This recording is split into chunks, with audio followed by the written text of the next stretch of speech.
She sits in the courtroom, tears streaming down her face, shoulders trembling as the judge delivers his ruling.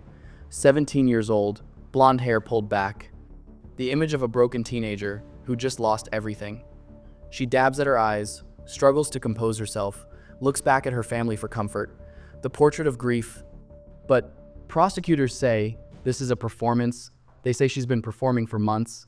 Not only is she accused of double murder, law enforcement say she then posted about the case for months on social media until her arrest last month. They say she was putting up a front that she was trying to find the person responsible when in reality it was her. She also reached out to content creators on TikTok, encouraging them to cover this case. Let that satisfying detail sink in for a moment. For nearly 5 months after her mother and stepfather were found shot to death in their bed, Sarah Grace Patrick played the grieving daughter on TikTok, posting tributes, searching for answers, reaching out to true crime creators, begging them to cover the case. The internet embraced her. Strangers sent condolences. Content creators amplified her story. What none of them knew was that the girl in their comments section, the heartbroken teenager asking for help finding a killer, was allegedly the killer herself. Her defense attorneys painted a different picture entirely. A devout church girl, a trauma survivor, a teenager who graduated high school early, worked at Subway, called her pastor from jail to pray. Character witnesses lined up to vouch for her. She has always expressed a strong desire to work in radiology field and has never been afraid of hard work. Hurting someone simply isn't in her nature or character. Over the years, I have held her through moments of deep pain and tears, and through it all, her love to her family, especially her siblings, Jaylee and Donnie, has remained unwavering. The defense had more. Sarah Grace had no criminal history. Zero. Not a single incident of violence in 17 years of life. She had 5 months between the murders and her arrest. 5 months to run. She even traveled to Alabama during that time. She came back. Would a guilty person return? But then prosecutors revealed what the family told them behind closed doors. The family is genuinely afraid. I've met with a significant number of the family already. I'll be meeting with just about everybody else later on this afternoon. The family is genuinely afraid on the Brock side of the family tree. They are fearful that she will reach out. They're fearful for their own safety and the safety of all the other members of that family. Not strangers, not distant relatives. The people who knew Sarah Grace best, who shared holidays and dinners and daily life with her, told prosecutors they were terrified. Terrified she would come for them next. This case will challenge everything you think you know about teenage violence, social media manipulation, and how a family can be torn apart, not just by murder, but by the question of who committed it. Keep this detail in mind. At her parents' funeral, Sarah Grace stood before the congregation and delivered a speech. She spoke about loss, about grief, about moving forward. And at the end, she said 2 words that would haunt investigators. I am sorry. Was it a daughter's condolence or a killer's confession hidden in plain sight? To understand what happened in that bedroom on February 20th, 2025, you need to understand who was lost. Jamie Brock was a father, a husband, a man his eldest son believed was invincible. Your Honor, it feels like I'm living in a nightmare. I'm depressed. I struggle to sleep. I can't even walk through my own living room without seeing his urn and be reminded of everything all over again. As a little boy, I believed my dad was the strongest Superman, that no matter what happened, he would always be there. But that belief, that dream, is now a shattered illusion. Tristan doesn't sleep well anymore. Depression settled in and hasn't left. Every single day, he walks through his living room and sees his father's ashes sitting in an urn, a permanent reminder. A wound that reopens with every glance. I can't even walk through my own living room without seeing his urn and be reminded of everything all over again. Jamie Brock left behind 2 sons. Tristan, now an adult navigating grief while trying to hold his family together, and Jaden, 12 years old, a child who looked up to his stepsister, a child who trusted her completely. Jaden Brock, and I am 12 years old. What makes me More sad is I trusted Sarah and I loved her like a sister. Why would she do this to me? And why would she hurt everyone like this? I don't understand why someone would do this, but I know it is not right. My dad and Kristen didn't deserve this. No one does. And I don't think someone who could do something like this should be allowed to go free right now. I wouldn't feel safe and I would be so scared. Why would she do this to me? 7 words from a 12-year-old that cut through every legal argument, every procedural motion, every courtroom strategy. A boy asking why the sister he loved allegedly murdered his father. Kristen Patrick was Jamie's wife, Sarah Grace's biological mother. The two of them built a blended family in Carroll County, Georgia. Jamie's sons from a previous relationship, Sarah Grace, and the youngest, a 5-year-old girl named Jaylee. By all outward appearances, it was a functioning household.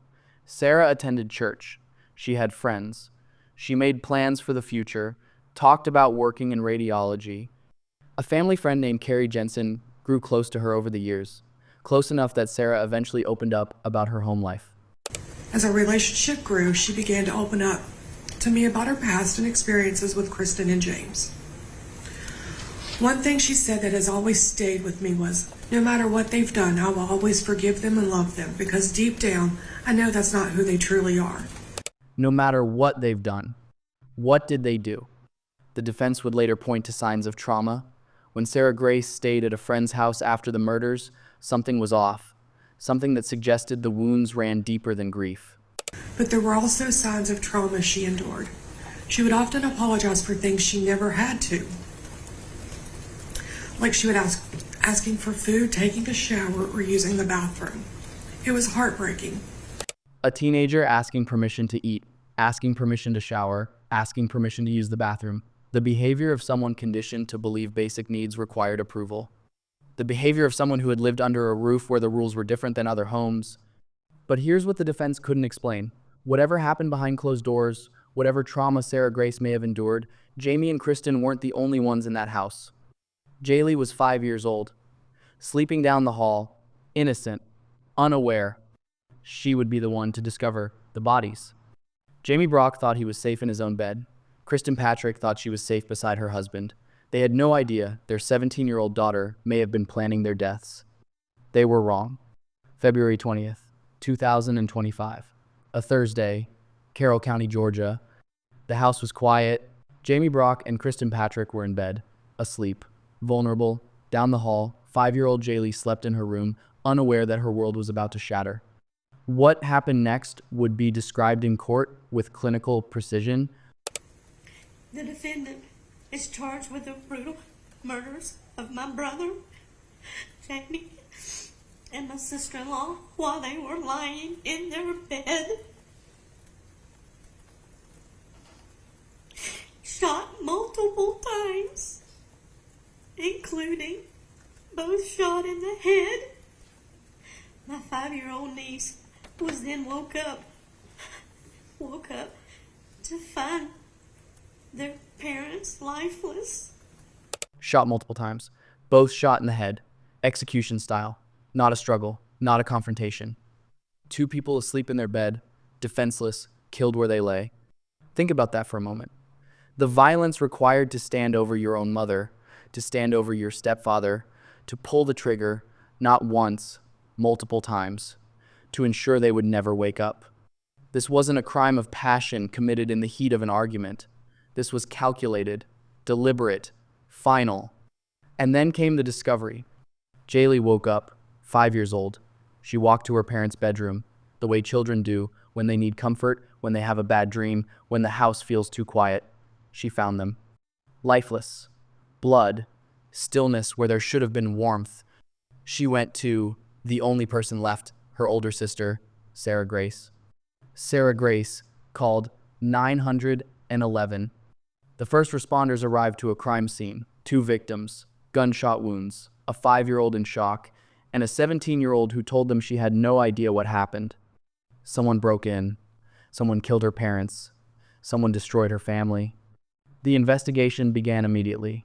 Detectives processed the scene, collected evidence, interviewed neighbors, pulled phone records. examined the house for signs of forced entry, signs of an intruder, signs that anyone from outside had committed this act. But something didn't add up. Sarah Grace was calm, composed, cooperative. She answered questions. She expressed grief. She played the role of a daughter in shock. What investigators didn't know yet was how long she would keep playing it. The bodies were taken to the morgue. The autopsies confirmed what the scene suggested: multiple gunshot wounds, fatal head trauma.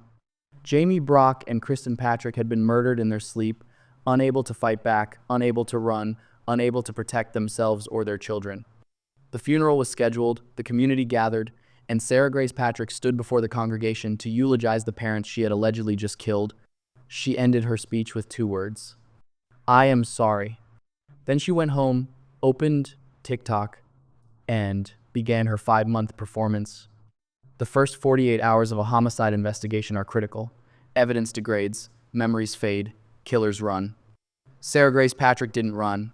They say she was putting up a front that she was trying to find the person responsible, when in reality, it was her. She also reached out to content creators on TikTok, encouraging them to cover this case. While detectives were processing ballistics and pulling surveillance footage, Sarah Grace was building an audience. Grieving daughter, desperate for answers, begging the internet to help find whoever murdered her parents. She didn't just post passively. She reached out, direct messages to true crime creators, requests for coverage, pleas for visibility. She wanted this case in the algorithm. She wanted eyes on her story. And it worked. The true crime community responded. Comments poured in, condolences, theories, support for a teenage girl who had lost everything. Content creators considered covering the case. A grieving daughter asking for help. Compelling, sympathetic, shareable. What none of them knew was that they were potentially amplifying a killer's alibi in real time. Sarah Grace not only posted on social media about the case before her arrest, she also spoke at the funeral for James and Kristen at their church. I love you guys, and so do I. And so do they. I'm sorry. Law enforcement and James Brock's family told us they found that speech to be scripted and inauthentic. They also found it odd. Scripted, inauthentic. That's how investigators and the Brock family described her funeral performance. A speech that hit the right emotional notes, but felt rehearsed. And those final words, "I am sorry." Not "I'm so sorry for our loss." Not "I'm sorry they're gone." Just "I am sorry." The kind of apology that could mean anything or everything. Meanwhile, Sarah Grace moved in with a friend.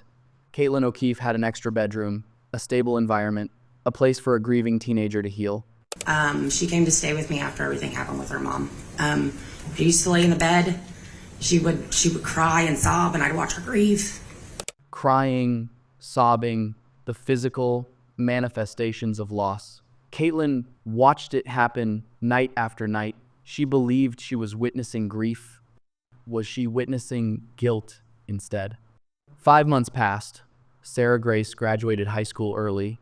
She worked at Subway. She maintained her social media presence. She visited friends in Alabama. She had every opportunity to disappear. Cross state lines. Start over. Vanish. She came back. The defense would later use this as proof of innocence. A guilty person runs. Sarah Grace stayed. She returned to Georgia. She continued her life in plain sight. But investigators weren't watching her movements. They were building a case. Phone records, digital forensics, witness interviews, ballistics. The sheriff's office worked quietly, methodically, assembling what they would later call a mountain of evidence. July 9th, 2025, nearly 5 months after the murders, Sarah Grace Patrick was arrested. 2 counts of murder, 2 counts of aggravated assault. The grieving daughter was now the defendant. The TikTok post stopped. But here's what investigators had discovered during those 5 months. Something that would become the prosecution's most powerful weapon at the bond hearing. Not physical evidence, not digital forensics, something more personal. The family knew. Not all of them. The Nolan side, Kristen's relatives, supported Sarah, believed in her innocence, wanted her home. But the Brock side, Jamie's blood, his sister Kim, his sons Tristan and Jaden, they had seen something in Sarah Grace that others missed. They had reached a conclusion that terrified them. And they had told prosecutors exactly what they believed she was capable of. Keep that detail in mind. It becomes critical when the judge explains why bond was denied. The bond hearing was supposed to be procedural. A 17-year-old with no criminal history, character witnesses lined up, a pastor ready to testify, a family friend prepared to describe a girl incapable of violence. But then the prosecution called the people who knew Sarah Grace best, and everything changed.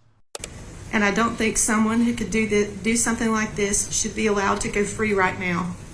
I wouldn't feel safe, and I would be so scared.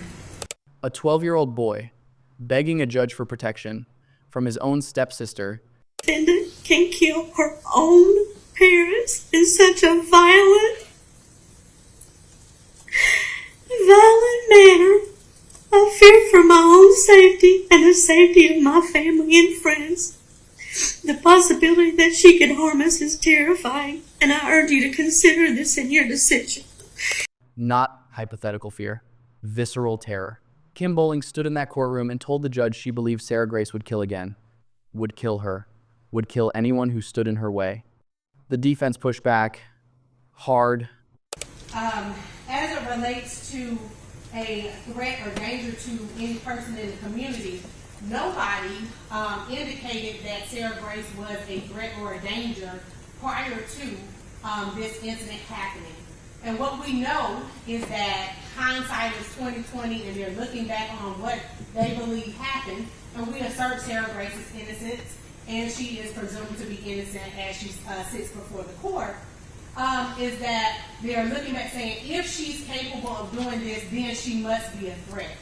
But that does not muster what is required to be a significant threat or danger.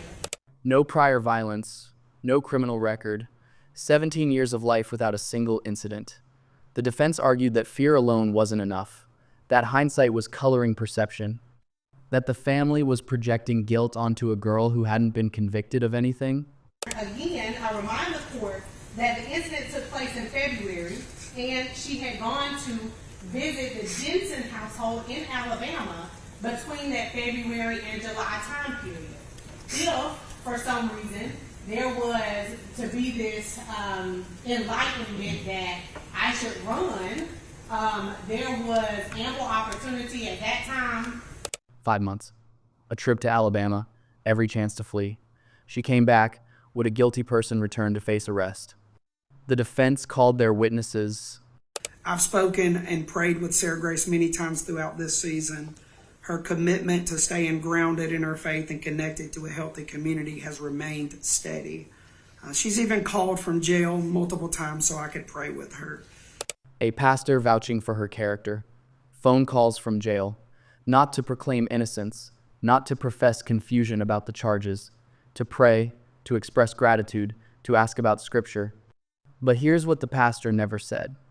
In all those conversations, all those prayers, all those moments of spiritual connection, Sarah Grace never once asked him, "Do you believe I'm innocent?" The prosecution saw an opening, and they drove straight through it. No one ever knows that someone is violent until they are violent. That's why the family is scared at this point, is because now, in their eyes, the defendant has shown her true self, who she really is. So, of course, they would be fearful now than they would be beforehand.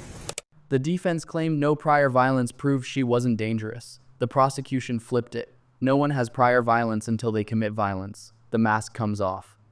And once the family saw what she was allegedly capable of, they understood something the character witnesses didn't. Claim versus evidence. The battle lines were drawn. The defense said she was a trauma survivor.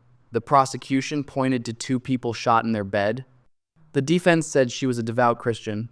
The prosecution asked why she spent 5 months manipulating social media instead of cooperating with investigators. The defense said she had no motive. The prosecution let that cryptic statement hang in the air. No matter what they've done, I will always forgive them. What did they do? And what had Sarah Grace decided she could no longer forgive? Remember that funeral speech? I am sorry. The Brock family remembered. Law enforcement remembered. They found it scripted, inauthentic, odd.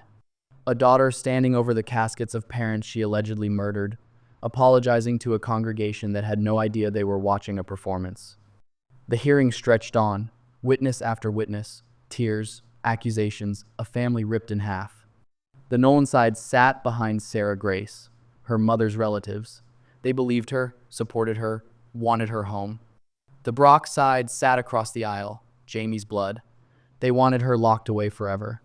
Two families, one courtroom, zero common ground. The judge watched it all, weighed the testimony, measured the fear against the character references, and reached a conclusion. The family is genuinely afraid. I've met with a significant number of the family already. I'll be meeting with just about everybody else later on this afternoon. The family is genuinely afraid on the Brock side of the family tree. They are fearful that she will reach out. They are fearful for their own safety and the safety of all the other members of that family. Not distant relatives, not strangers offering opinions. The people who lived with Sarah Grace, who ate dinner with her, who shared holidays and birthdays and ordinary days. They looked at the girl they thought they knew and saw something that terrified them. The mountain of evidence remained sealed. The specific forensics, the phone records, the digital trail, none of it was revealed in the bond hearing. The prosecution didn't need it. The family's fear was enough. The courtroom fell silent as the judge prepared to deliver his ruling. Sarah Grace Patrick sat at the defense table, 17 years old, facing 2 counts of murder, 2 counts of aggravated assault, the rest of her life hanging on the next few sentences. Behind her, the Nolan family, her mother's side, hoping for release, praying for their girl to come home. Across the aisle, the Brock family, Jamie's blood, his sister Kim, his sons Tristan and Jaden, waiting, bracing, 2 families, 1 defendant, no outcome that could satisfy both. If I weigh these witnesses' testimonies and I weigh what I hear today, I believe those closest, and I say closest, in family relationship expressed that they had vast concerns that she would have the ability to flee, that she would be a danger to the community, that she would be a danger to them. By finding that, I find the state has met their burden today by a preponderance of the evidence. And Miss Patrick, because of that, I'm bound by the law, and I do not believe that you would be a proper candidate for bond at this time. Bond denied, not because of the TikTok posts, not because of the funeral speech, not because of the mountain of evidence prosecutors claimed to have, because the people who knew Sarah Grace best were terrified of her. 2 reactions, split screen. One side of the courtroom exhaling with relief, the other side watching a teenage girl sob as deputies approached to take her away. The judge acknowledged what everyone in that room already knew. A family divided, a community fractured, no ruling could heal the wound. Outside the courthouse, reporters caught up with Kim Bowling, Jamie Brock's sister, the woman who had testified that she feared for her life. She killed my brother. 4 words, no hesitation, no allegedly, no legal qualifiers. In Kim Bowling's mind, the trial was already over, the verdict already rendered. Sarah Grace Patrick murdered Jamie Brock and Kristen Patrick in their bed, and no amount of tears would change that. Sarah Grace was transported back to Carroll County Jail, but not to general population. Solitary confinement. A 17-year-old girl alone in a cell 23 hours a day, too dangerous for general population, or too vulnerable. The sheriff's office wouldn't clarify which. The trial date was set, January 5th, 2026, less than 6 months away, a lightning-fast timeline for a double murder case. The judge wanted it resolved. The family needed closure. Sarah Grace needed her day in court. Until then, the evidence waits. The TikTok posts remain archived, screenshots of a grieving daughter begging for help finding a killer. The funeral speech exists in recordings. I am sorry. The 911 call sits in the case file. Sarah Grace's voice, reporting what she allegedly already knew. The Brock family carries urns instead of memories. Tristan still can't walk through his living room. Jaden still doesn't understand why the sister he loved would hurt everyone like this. Kim still refuses to look at Sarah Grace, refuses to acknowledge her tears, refuses to see anything but the girl who killed her brother. The Nolan family waits too, convinced of Sarah Grace's innocence, believing the justice system will vindicate her, hoping the mountain of evidence is smaller than prosecutors claim. And somewhere in Carroll County Jail, a 17-year-old sits in isolation, calling her pastor to pray, reading scripture, never once asking the question that might matter most. Do you believe I'm innocent? The trial will answer what the bond hearing could not. Was Sarah Grace Patrick a cold-blooded killer who weaponized social media, manipulated a community, and executed her parents while they slept? Or was she an abused teenager who finally snapped, a victim of trauma so severe that violence became the only escape she could imagine? The jury will decide, but the families have already reached their verdicts, and they will never agree. January 5th, 2026, Carroll County Courthouse. The performance ends. The truth begins.